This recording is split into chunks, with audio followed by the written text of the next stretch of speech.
Bismillahirrahmanirrahim. Alhamdulillahirabbil alamin wassalatu wassalamu ala asyrofil anbiya'i wal mursalin sayyidina Muhammad wa ala alihi washabbihi ajmain. Amma ba'du. Yang putih telah terbit, yang hitam akan terbenam. Fikir, renungkan dan yakinkanlah ayat yang dikutip dalam buku karangan karya Jumat Riyadi Ki HSS MPD, Bahasa dan Sastra Menuju Persatuan Warga Nahdlatul Watan dan Umat Islam.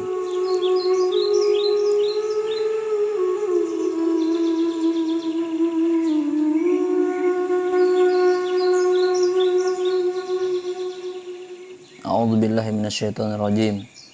Ya ayyuhalladzina amanu ista'inu bis-sabri was-shalah. Innallaha ma'as sabirin.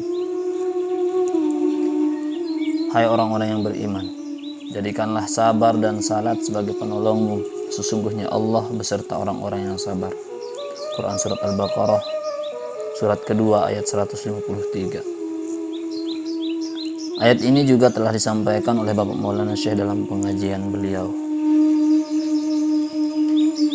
Wala taqulu liman yuqtalu fi sabilillahi amwat bal ahya walakin la tash'urun.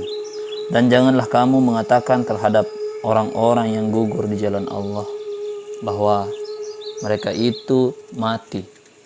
Bahkan sebenarnya mereka itu hidup, tetapi kamu tidak menyadarinya. Quran Surat Al-Baqarah, surat kedua ayat 153. Ketahuilah bahwa insya Allah sebentar lagi akan tiba saatnya yang putih akan benar-benar kelihatan putih, dan yang hitam akan benar-benar kelihatan hitam,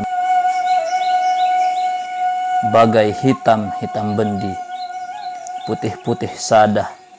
Kita yang putih akan selalu bersama Bapak Maulana Syekh. Umi berdua dan anak cucu beliau seperti hitam mata tiada bercerai dengan mata. Karena beliau tidak akan tertipu lagi oleh siapapun di antara kalian yang telah merusak NW dan membelah bambu warganya, serta senang memainkan politik, main catur dan politik melawan batur sehingga ukhuwah hancur dan lebur. Kalian menghancurkan persatuan Nahdliyin Nahdliyat, berleburan seperti bubur. Kalian yang hanya sombong, angkuh, mau menang sendiri. Kalian hanya mau kursi dan perak saja. Kalian hanya mau pujian dan kehormatan, seperti angkuh terbawa, tampan tertinggal. Ingat, banyak orang terzalimi oleh kalian, dan siapa yang zalim akan terzalimi pula. Pekerjaan kalian hanya merugikan NW dan warganya saja, bagai kambing menanduk bukit. Ingat, banyak orang yang tidak berdosa seperti masyarakat yang tidak tahu apa-apa menjadi pecah bagai pecah kopi, putus suai dan salah iktikad karena kalian sang penipu, sang penghancur.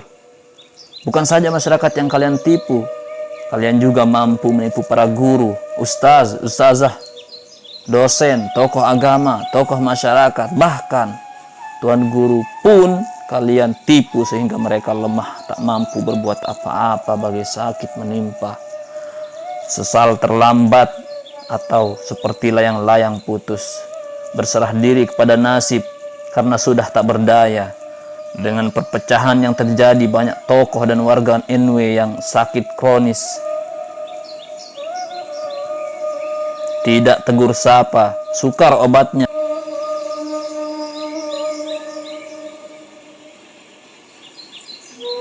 Seperti tertarung kaki boleh diinai, tertarung hati susah diobati.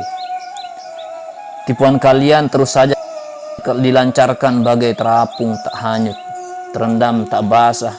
Kalian memang luar biasa. Biasa di luar, menjadi luaran, hingga berstatus orang luar. Tapi ingat, ada satu yang kalian tidak bisa tipu, yaitu Allah Subhanahu wa Ta'ala, dan ada juga yang kalian lupakan. Siapakah itu? Sang pendiri. Siapakah beliau? kalian masih belum tahu? Dialah pendiri Nahdlatul Wathon, dialah Sultanul Aulia, dialah Sayyidul Warisin, dialah ulama yang paling alim pada masanya, dialah Bapak Maulana Syekh. Ingatlah kalian bahwa barang siapa yang berbuat kejahatan maka akan dibalas dengan siksaan, karena kalian bermain api letup dan kejahatan kalian bagai api dalam sekam yang tak tampak namun akibatnya menghancurkan. Kalian ini orang-orang yang di luar bagai madu, di dalam bagai empedu, atau lahirnya menolong, batinnya menggolong. Kalian betul-betul tidak jujur, yang di lahir serupa tidak, di batin menggunting angin. Kalian lupa bahwa beliau adalah walinya Allah. Itu artinya kalian lupa bahwa beliau selalu tahu apa yang kalian lakukan. Bukan saja beliau yang kalian lupakan, kalian juga lupa kepada guru-guru beliau, Syekh Hasan Masyad, Syekh Salim Rahmatullah, Syekh Sayyid Amin Al-Qutbi, dan guru-guru beliau yang lainnya. Mereka adalah pemimpin para wali, mereka adalah penggagas, bahkan yang menyuruh Bapak Maulana Syekh untuk mendirikan NW. Jadi mereka tahu apa yang kalian lakukan dan sudah tahu di asam garam. Kalian juga lupa kepada murid-murid beliau yang betul-betul ikhlas, berhati murni dan suci. Mereka tidak mau mengikuti hawa nafsu, karena mereka mengerti akan ikut hati mati, ikut rasa binasa, ikut mata leta yang pada dasarnya tidak pernah memihak dan memilih antara Umi berdua dan keturunan beliau. Akan tetapi karena keadaan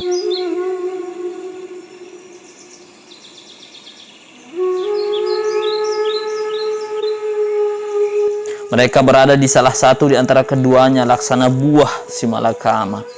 Kalian lupa juga ada murid-murid beliau yang secara zahir dan batin tidak memilih keduanya, hanya berpandangan kepada Bapak Maulana Syekh, yang berarti mereka memandang semua keluarga dan hasil karyanya. Sudah saatnya mereka bangkit sekarang. Mereka akan bergerak untuk menorehkan kepada kalian pembalasan dan karma buruk bagai pecah menanti sebab, retak menanti belah. Mereka akan bersatu menghancurkan kalian yang hanya mau menang sendiri. Karena jabatan, kalian senang melihat NW berpisah. Karena kursi dan perak, kalian senang melihat Umi berdua. Cucu-cucu Maulana Syekh dan warga NW berlain-lain seperti lain luka. Lain yang didebat dalam arti apa yang dicapai tidak sesuai dengan maksud sebenarnya, seperti persatuan yang diharapkan, perpecahan yang digoreskan, cinta kasih yang dirindu, benci dendam yang menunggu. Semua itu terjadi karena kalian pihak ketiga yang jahat. Jahat. Api makan kayu dan rerumputan kering di padang ilalang yang tandus. Sejahat gelombang tsunami yang meluluh lantahkan apa dan siapapun. Sejahat angin puting beliung yang memporak-porandakan kayu dan bangunan. Bahkan sejahat gempa bumi dan letusan gunung yang sangat mengerikan.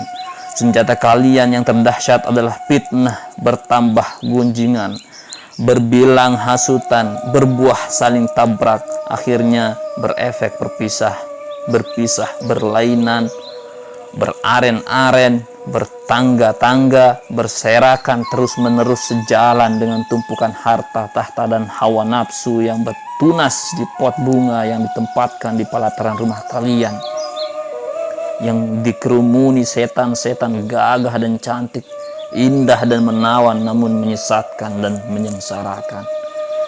Sebentar lagi kalian tidak akan bisa lagi berbuat seperti itu, karena Bapak Maulana Syekh berserta guru-guru beliau dan para aulia Allah akan turun tangan. Umi berdua, anak dan cucu beliau, murid-murid beliau, serta warga Nahdlatul Wathon yang masih yakin, ikhlas dan istiqomah memegang perintah Bapak Maulana Syekh, wasiat dan fatwa selalu hidup dalam ruang dan waktu kehidupan.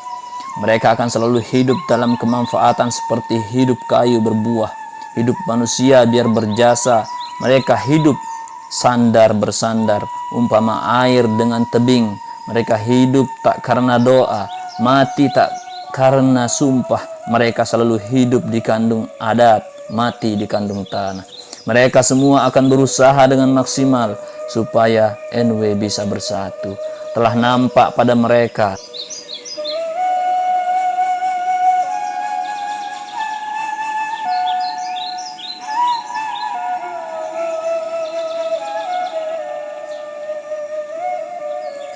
berakit-rakit ke hulu, berenang-renang ke tepian, bersakit-sakit dahulu, bersenang-senang kemudian.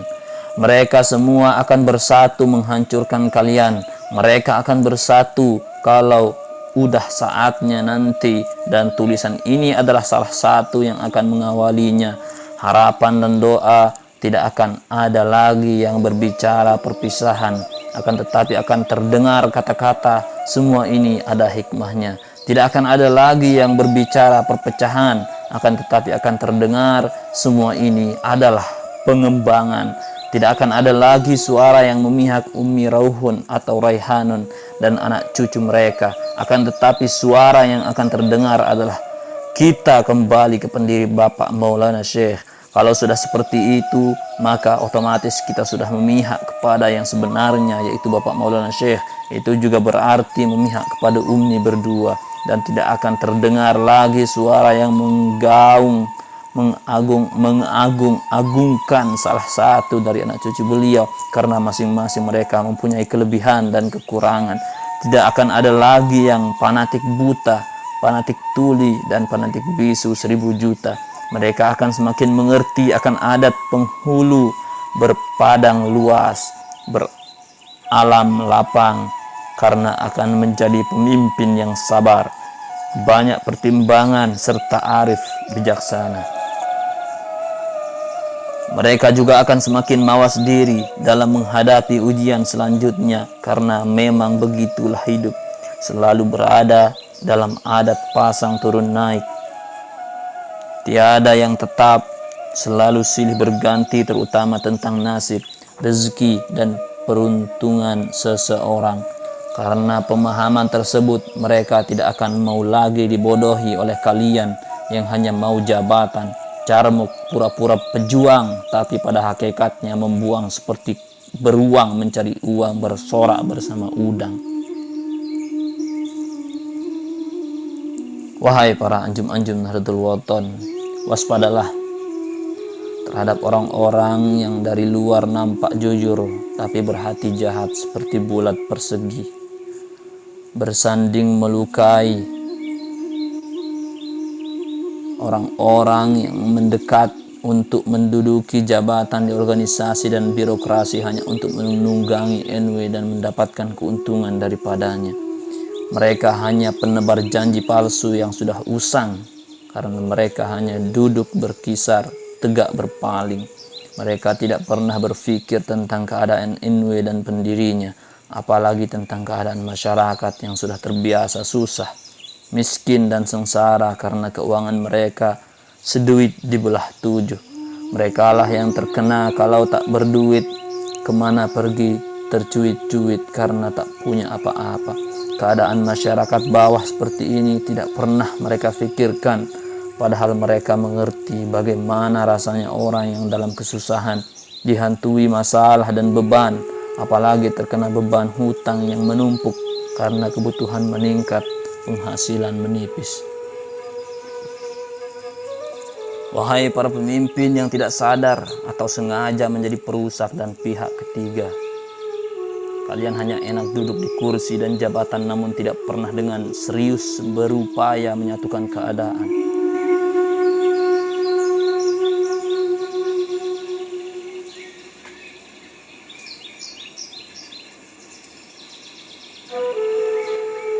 Bagi yang telah berjuang dengan tulus ikhlas, tidak termasuk dalam pernyataan ini. Pokoknya kalian akan hancur.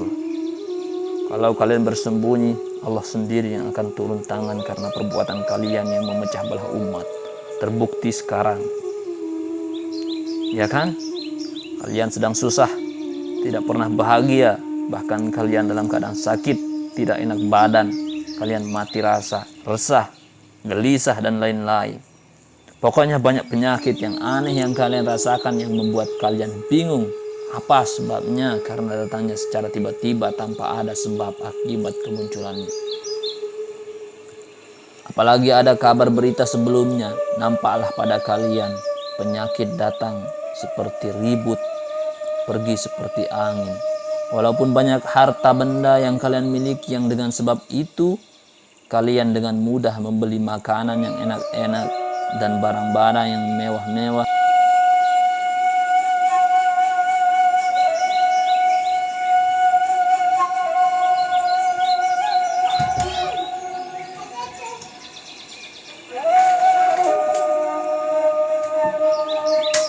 Namun karena penyakit yang menyapa dan merindukan kalian, oleh karenanya kalian menjadi orang yang tidak ada nafsu makan seperti cicak hendak makan kafir.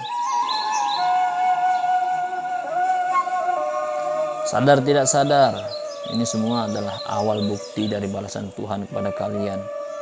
Wahai para perusak dan pihak ketiga yang jahat, adapun yang masih berpoya-poya dengan keberhasilannya memperalat NW untuk uang, kursi dan peraknya, sebentar lagi kalian akan kehilangan semua itu.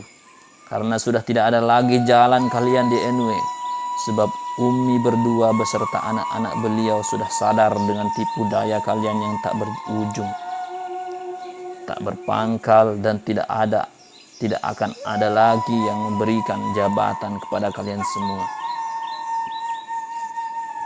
Di saat itu kalian juga akan diberikan penyakit langsung dari Allah Subhanahu wa taala.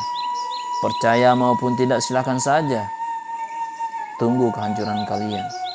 Karena kemalangan yang bertubi-tubi menanti Anda seperti hangus tiada berapi, haram tiada berair. Ingatlah para perusak. Ingat, segala sesuatu itu ada batasnya, dan setiap yang akan datang itu dekat. Jadi sebelum batas dan waktu itu datang, maka bertobatlah, sadarlah, dan kembalilah. Karena berjalan sampai ke batas, berlayar sampai ke pulau. Namun tetaplah ingat, batas kejahatan di perbatasan, batas kebaikan tak terbatas. Kemana kalian harus kembali? Kembalilah kepada pendiri, yaitu Bapak Maulana Syekh. Ingatlah wasiat beliau, 1/5 abad anakku berpisah, dan seterusnya, serta kembali ikhlas ke Nahdlatul Wathon.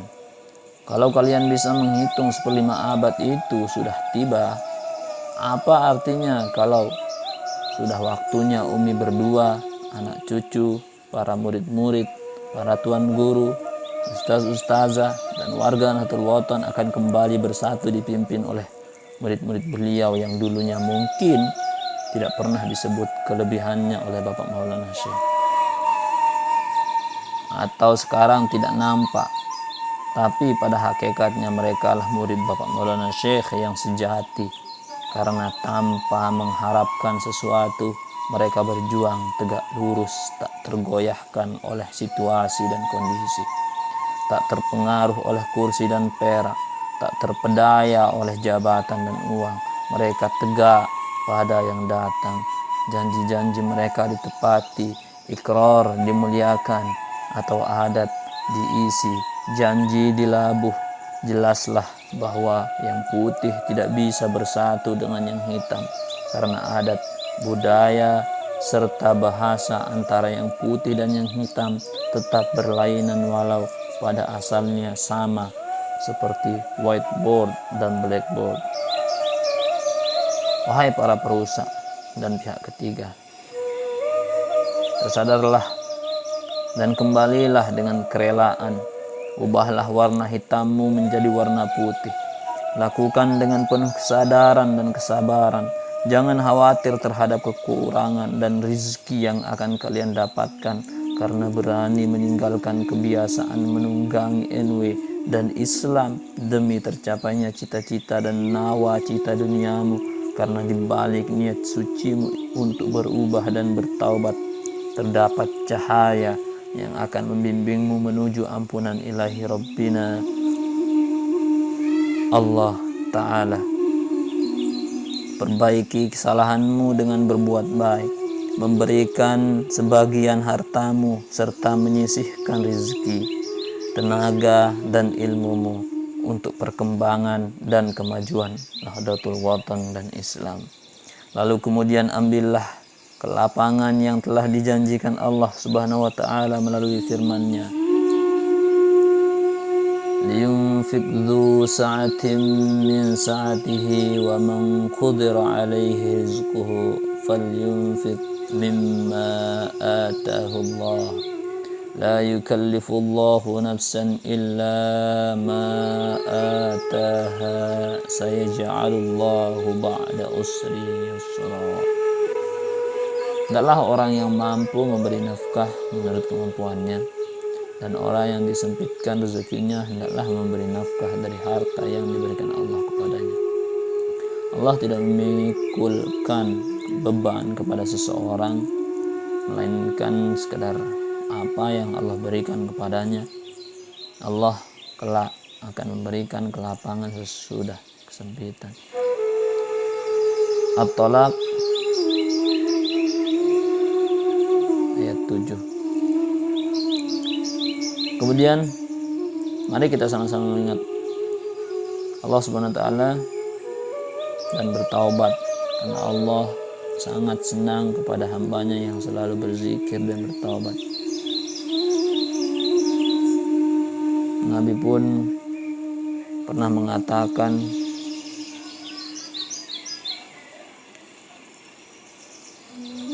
diriwayatkan oleh Bukhari Muslim,